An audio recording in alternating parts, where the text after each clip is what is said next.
मित्रांनो, भारतीय सिनेसृष्टीत एकापेक्षा एक मोठे स्टार्स आहेत. पण देव म्हणून ज्यांची पूजा केली जाते ते एकमेव अभिनेते म्हणजेच रजनीकांत.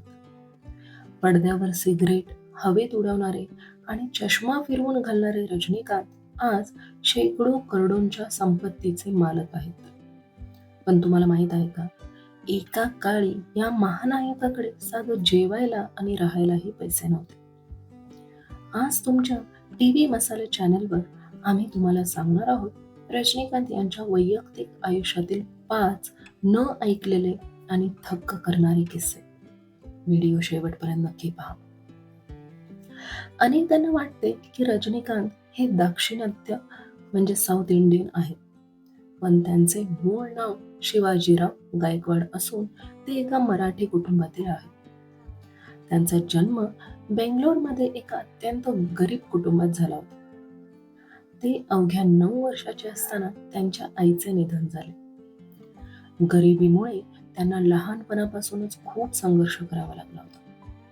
घर चालवण्यासाठी त्यांनी सुरुवातीच्या काळात हमाली आणि सुतारकाम देखील केलं होतं. काही काळाने रजनीकांत यांना बेंगलोर ट्रान्सपोर्ट सर्व्हिस मध्ये बस कंडक्टरची नोकरी मिळाली. बसमध्ये प्रवाशांना तिकीट देताना त्यांची एक वेगळीच स्टाईल होती.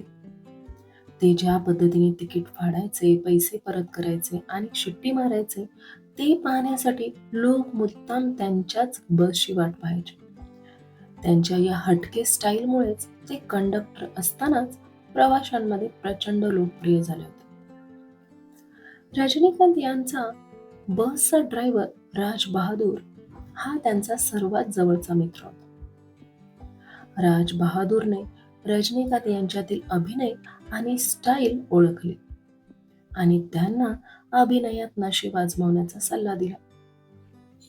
जेव्हा मद्रास फिल्म इन्स्टिट्यूटमध्ये अभिनयाच्या कोर्ससाठी प्रवेश घ्यायचा होता, तेव्हा रजनीकांत यांच्याकडे पैसे देखील नव्हते. अशा वेळी मित्र राज बहादूरने स्वतःच्या पगारातील पैसे देऊन रजनीकांत यांना चेन्नईला पाठवले. रजनीकांत आजही आपल्या या मित्राचे उपकार विसरलेले नाहीत. चेन्नईमध्ये एका नाटकाच्या प्रयोगादरम्यान दाक्षिणात्य सिनेसृष्टीचे दिग्दर्शक के बालचंदर यांची नजर रजनीकांत यांच्यावर पडली. बालचंदर यांनी शिवाजीराव गायकवाड यांच्यातील अभिनय ओळखला, पण त्यांनी एक अट ठेवली की तुला तमिळ भाषा शिकावी लागेल. आणि रजनीकांत यांनी अवघ्या काही दिवसातच तमिळ भाषा आत्मसात केली. आणि त्यानंतरच बालचंदर यांनीच त्यांचे नाव बदलून रजनीकांत ठेवले. 1975 मध्ये अपूर्व रागांगल चित्रपटातून त्यांनी पहिला ब्रेक दिला. सुरुवातीच्या काळात रजनीकांत यांच्या खलनायकाच्या भूमिका मिळाल्या, पण त्यांच्या स्टाईलने मात्र प्रेक्षकांना वेड लावले आणि ते हिरो बनले. एकेकाळी दिवसाला फक्त काही रुपये कमावणारे बस कंडक्टर रजनीकांत 2007 मधील शिवाजी चित्रपटासाठी तब्बल 26 कोटी रुपये मानधन घेऊन जॅकी चॅन नंतर एशियामधील सर्वात महागडे स्टार बनले होते. आज 2026 मध्येही त्यांचा जलवा कायम असून ते एका चित्रपटासाठी 100 ते 150 कोटी पेक्षा जास्त फी घेतात. पण आजही ते वैयक्तिक आयुष्यात अत्यंत साधे कपडे घालतात आणि जमिनीवर बसतात. तर मित्रांनो, एक साधा बस कंडक्टर ते जगातील सर्वात मोठा सुपरस्टार बनण्याचा रजनीकांत यांचा हा प्रवास तुम्हाला कसा वाटला?